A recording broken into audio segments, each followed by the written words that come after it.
Deni, que saudade que eu tô de ti, hein? Vamos, Deni, tamo junto.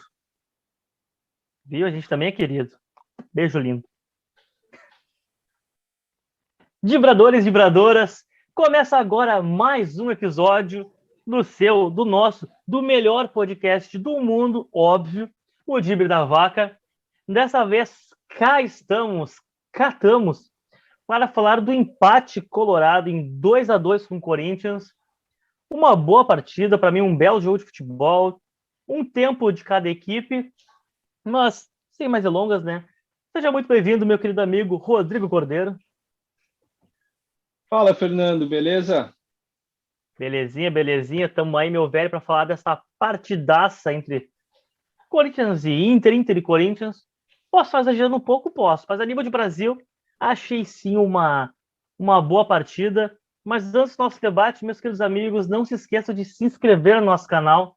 Clique aqui embaixo para inscrever-se, like, joinha, compartilhe o vídeo e comentem aqui embaixo o que vocês acharam da partida e do nosso vídeo, da campanha colorada até o momento na Série A.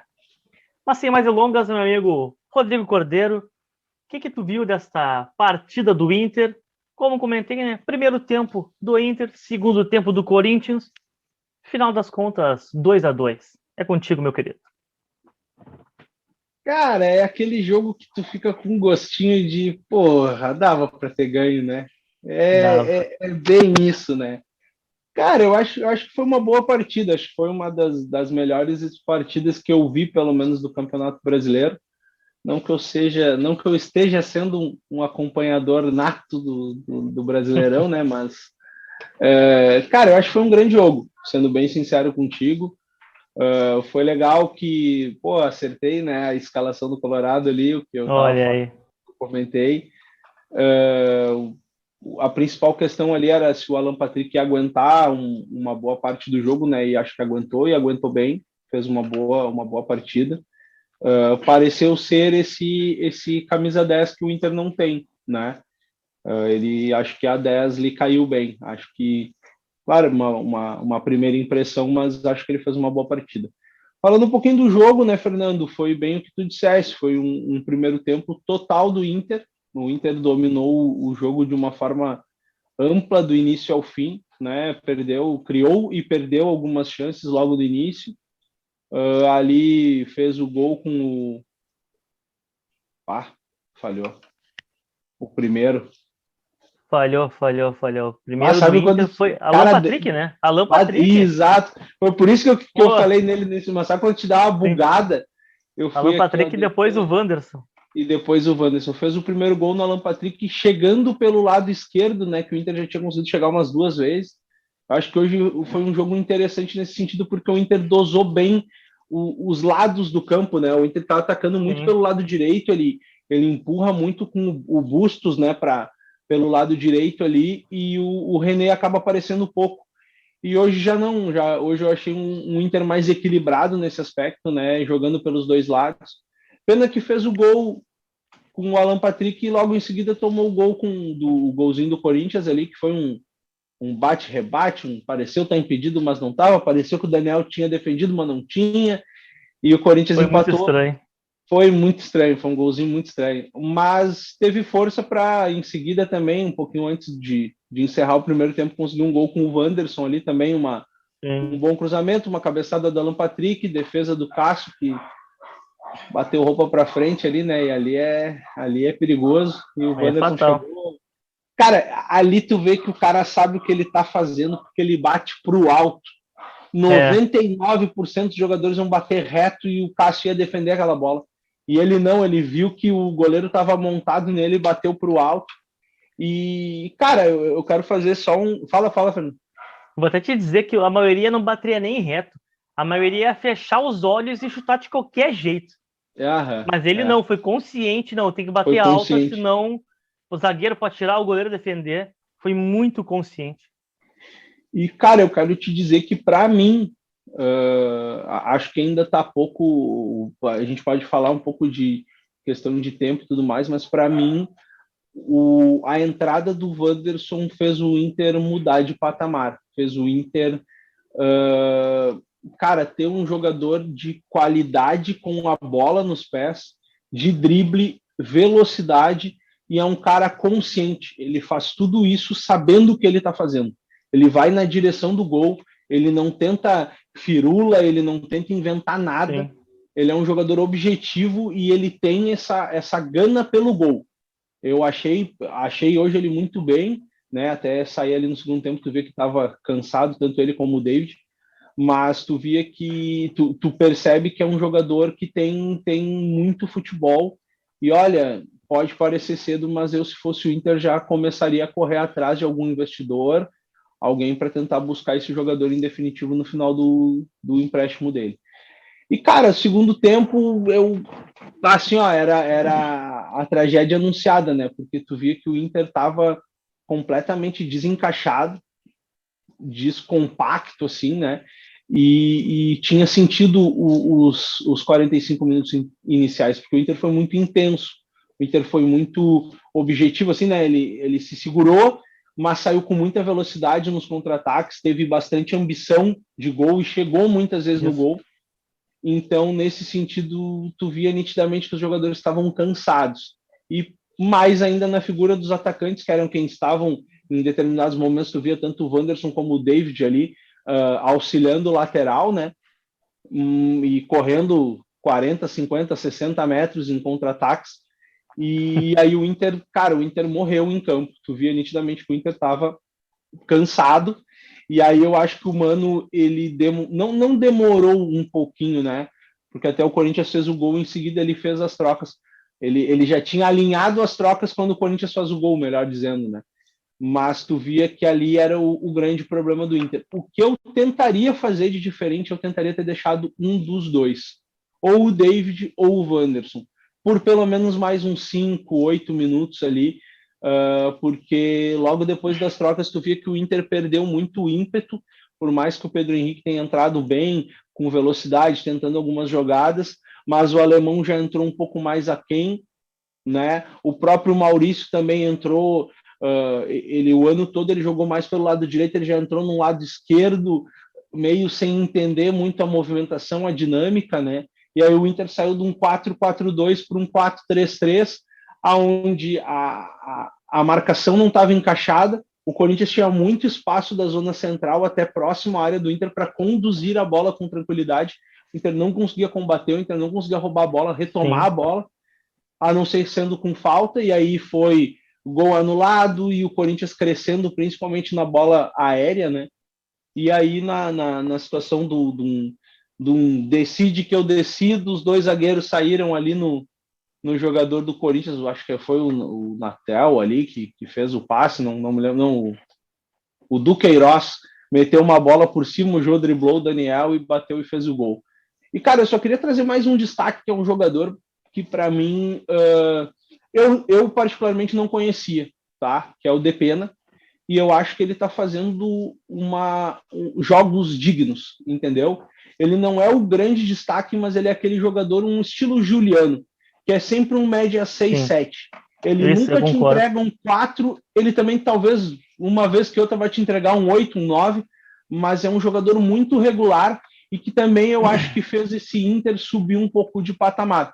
Posso também estar sendo um pouco precipitado, mas é um jogador que chegou, eu acredito que 90% do torcedor colorado não conhecia, né? Ainda veio como uma indicação do Cacique Medina, e eu acho que está fazendo um movimento muito interessante dentro do campo, essa questão de auxiliar na marcação e também ser uma presença constante. Tu vê que é um jogador que te dá intensidade, apesar de já não ser tão jovem, né? Tem 30, 31 anos, mas é um jogador que eu acho que também deu uma subida de patamar nesse time do Inter. Vamos ver agora como é que o Mano vai encaixar, né, novamente, porque ele teve essa semana toda para treinar, mas agora também vai ter alguns duelos importantes e decisivos pela Sul-Americana, principalmente, e também pelo Brasileirão, porque, querendo ou não, é o terceiro empate seguido do Inter, né? Então, o Inter ele está deixando de conquistar alguns pontos que poderiam ser importantes e que poderiam fazer ele ter dado uma gordurinha aqui nesse início de campeonato, onde os times ainda estão disputando muitas outras competições e alguns até estão poupando e tudo mais. Mas vamos ver como é que vai ser. Eu fiquei com um gostinho de que poderia mais. Eu acreditei que o Inter pudesse vencer, mas eu acho que pelo que foi o jogo, de repente o empate foi o mais justo. Cara, eu concordo contigo, meu querido amigo. O empate foi o mais justo, mas pela apresentação muito boa, excelente do Inter no primeiro tempo, realmente fica essa sensação, porque em chance de gols criadas, tirando os impedimentos, que impedimento é impedimento, então para mim não conta tanto como a chance assim, criada, porque estava impedido. Em chances criadas, claras chances, o Inter teve, acho que mais oportunidades claras de fazer os gols e vencer a partida do que o Corinthians. Mas é claro, o jogo foi muito definido, muito bem desenhado. Primeiro tempo, 100% Inter, segundo tempo, 100% Corinthians. Não fugiu disso, o Inter sentiu cansaço na segunda etapa. Eu não vou me repetir muito o que tu falou, que eu concordo com tudo que tu falou, mas, cara, tu falou do Depena. Eu acho que o Depena é aquele cara que ele dá estabilidade pro time. Tu não vai esperar que ele seja o cara decisivo, vá decidir, driblar cinco, ou estar dentro da área para cabecear uma bola, mas ele é o cara que dá uma sustentação, tanto defensiva quanto ofensivamente. Eu vejo ele muito assim, ele sustenta bem o time, tanto para frente quanto para trás. E sobre o Wanderson que tu falou, cara, para mim ele é diferente pra caramba do que o Inter tava acostumado a ter no time. Eu acho que graças a ele, o Inter finalmente conseguiu mudar um pouco o esquema, sair daquele esquema e o Inter consegue ter como é que eu vou dizer, uma válvula de escape mais rápida.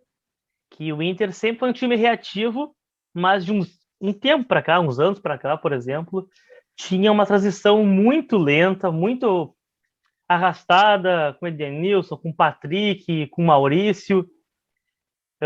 Era mais rápida quando tinha um Caio Vidal, mas que não provou até agora exatamente a que veio. O Caio Vidal ele corre com uma perna correndo e a outra travando, né? É aquela corrida com o freio de mão puxado, aquele que tu tá correndo, mas tu sentiu o posterior, correu e sentiu o posterior, Exatamente. sabe? Ele te dá uma segurada. Tá correndo de roller com o pezinho para trás freando. É. E aí eu vejo o Wanderson assim, cara. O Wanderson é um cara rápido, habilidoso e que dá essa dinâmica diferente pro Inter, que o Inter não tinha essa peça. O Inter esperava essa peça há muito tempo, tentou com o Maurício, tentou com o Caio Vidal, já tentou colocar o Edenilson para fazer essa função também, não deu certo.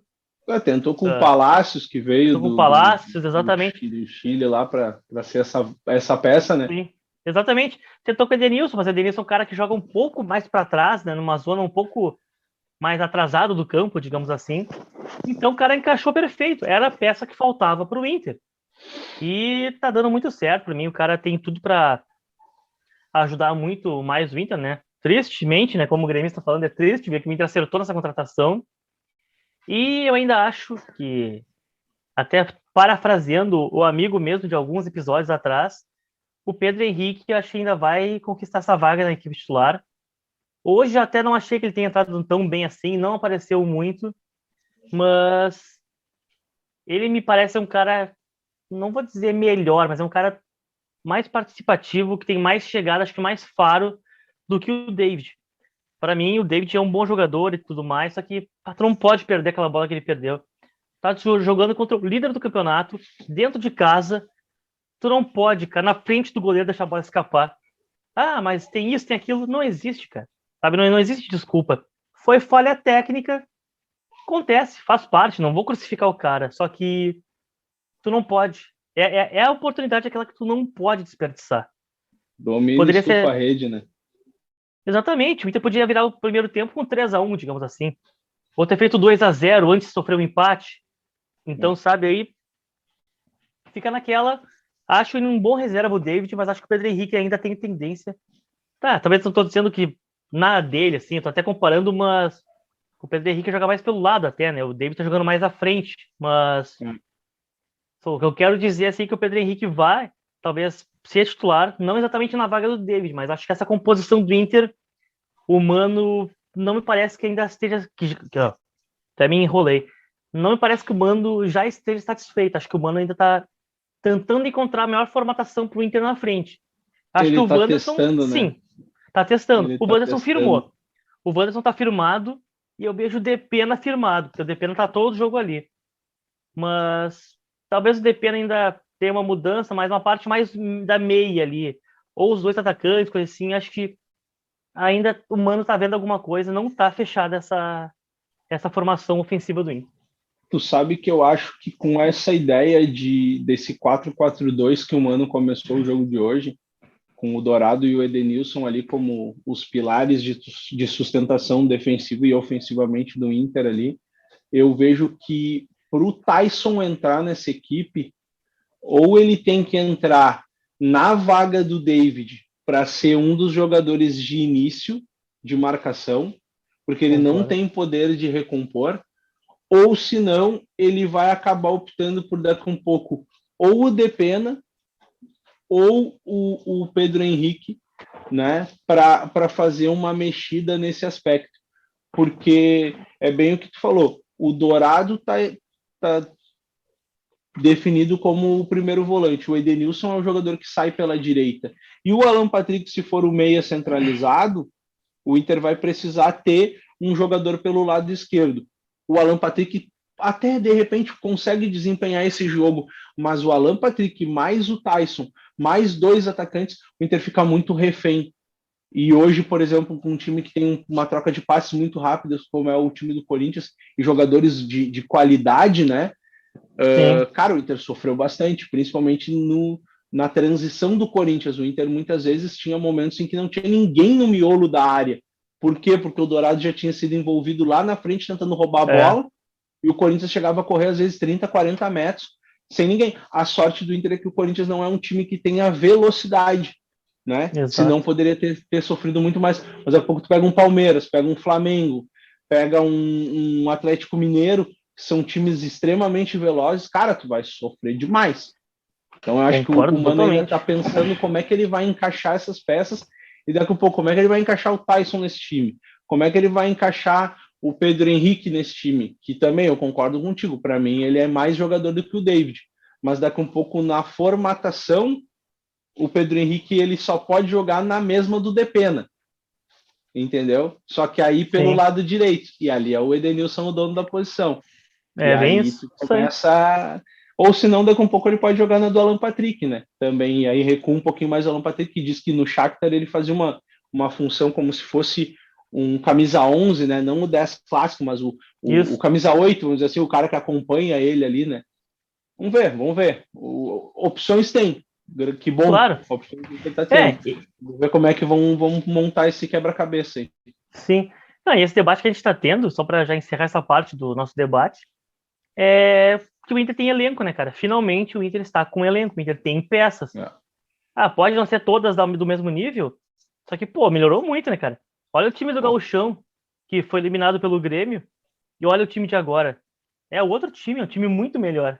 Muito melhor. Cara, há um ano atrás, se tu tirasse o Patrick ou o Edenilson do time, tu não tinha o que fazer. Tu não tinha um jogador para colocar que É, não fosse um jovem de 18, 19, 20 anos da base. é isso aí. Hoje o Inter já tem algumas peças, né? Tá Exatamente. sofrendo, tá sofrendo mais na defesa do que no ataque.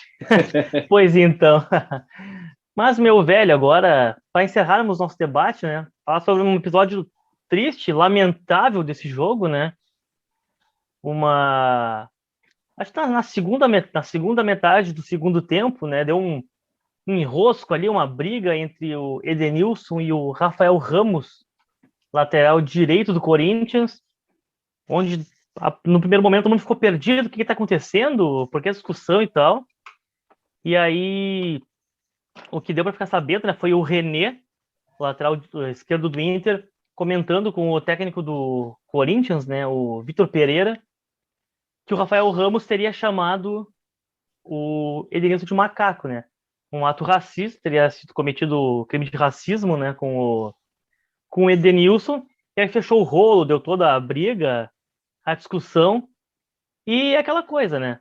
Na leitura labial, pelo que eu vi o pessoal falando, eu não consegui ver o lance exatamente para tentar ter uma leitura labial, mas pelos que se comenta, o lance teria acontecido, mas é aquela coisa, ainda não temos como afirmar, porque isso vai acabar vindo à tona depois, vai ter uma câmera focada para saber se ele falou isso mesmo ou não, o que aconteceu, mas, enfim, o que me pareceu, aí é uma opinião minha, que me pareceu, até pela reação dos jogadores do Corinthians, acudindo o Edenilson, conversando com ele, é de que tem uma boa possibilidade de que sim, isso tenha acontecido. Porque tu não vê, os caras não ficaram, digamos, putos com ele, sabe? Tu tá mentindo para parar o jogo, para esfriar a gente, ou sei lá que motivo, sabe? Vamos conversar, tentar acalmar o Edenilson, que, poxa, né, cara, por óbvio, tava super abalado, super triste, irritado, indignado, né? Que eu não preciso nem comentar, né, cara? Se um crime de racismo ou injúria racial, que quer que queiram denominar, é um negócio inaceitável, não tem nem o que descrever. Se isso aconteceu realmente e foi provado, tem que ir preso, tem que ser punido de forma exemplar e tem que ser feito alguma coisa, né? Mas agora, né? Esperar que a nossa justiça desportiva e a justiça comum façam alguma coisa, aí são outros 500 e, né? Eu não espero nada com relação a isso. Cara, infelizmente eu também não. São cenas lamentáveis, né? Pensando que realmente isso tenha acontecido, né? Mas foi que nem tu relatou, eu estava vendo o jogo ali pelo Premiere, o que me deixou mais, e foi na hora que eu comentei, assim, que com certeza tinha sido alguma coisa nesse sentido, foi porque o Edenilson, ele vai diretamente no Gil, que é o jogador mais próximo do Corinthians ali, um jogador negro, e eles conversam sobre isso brevemente, e a partir dali já aproxima o William, já aproxima o Jô, e aí já Renato rola um Augusto bolinho também. ali, o Rafael Augusto, Renato Augusto. Renato Augusto, desculpa, aproxima também, e aí eles vão, o William já pega o Ramos, conversa com ele, pergunta, tu falou alguma coisa tentando entender, e ali se forma Sim. ali o bolo. Acho que o jogador que ficou um pouco mais exaltado com relação a isso aparece depois o Vitão chegando e dando um empurrão, e aí, né, são outros momentos de calor de jogo e tudo mais. Acho que também não, a coisa ela foi bem contornada ali dentro do ambiente jogo, certo?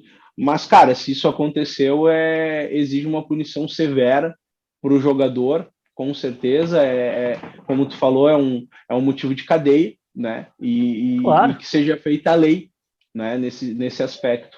É o que a gente Cara, espera, cara, porque cara, a gente está no século XXI, né, meu? Nós estamos em 2022, nós estamos num ano em que a gente ainda está numa pandemia, existe uma guerra no mundo, existe o preconceito de todas as classes, gêneros e tudo mais, e, cara, isso tem que, de uma certa forma, servir como exemplo. Eu fiquei com a sensação de que eu gostaria de ter ouvido do Edenilson no eu final do também. jogo. Eu gostaria de ter ouvido um jogador que se posicionasse perante a isso, né? Eu vi que o Jô deu a entrevista ali, ele foi um pouco mais político, né? E tá certo, o jogador, ele foi Sim, defender um pouco o jogador do clube dele por não ter uma certeza e uma clareza do que aconteceu, sim. mas eu acho que o Edenilson perdeu uma grande oportunidade de ter tornado isso público e servir como um exemplo bem importante, né? Não concordo totalmente, poderia ter falado, mas é aquela coisa, cara, tá com a cabeça quente, sofreu um Exato. crime de racismo, e é aquela coisa, cara, até somos dois brancos falando sobre isso, né, cara? A gente não entende muito bem como é que é isso. Temos aqui conosco o Denilson, até na gravação do próximo episódio do jogo do Grêmio, questionarei ele sobre isso, que é a fala dele muito mais importante do que a nossa sobre esse caso. Com Mas só para certeza. comentar que nós estamos encerrando os últimos 2 minutinhos nossos aqui.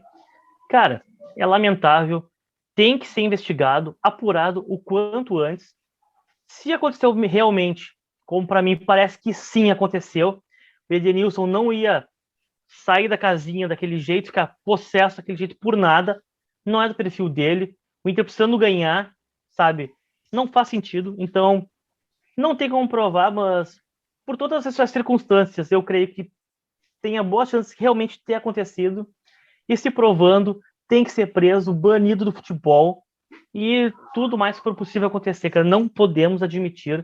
Racismo é crime e é um negócio inconcebível hoje em dia, cara. Pelo amor de Deus, é inacreditável que em 22 a gente tenha que debater um troço desse. É verdade. Mas enfim, meu querido, vamos encerrando por aqui, infelizmente de forma não muito agradável, né? Mas Com é isso, certeza. meu velho. Tamo junto. Rodrigão, obrigado pela participação, meu velho. Tamo junto. Valeu, Fernando. Até a próxima, meu velho. Até a próxima. Meus queridos espectadores que nos acompanharam até aqui, muito obrigado pela parceria. Tamo junto e voltamos num próximo momento. Um grande abraço.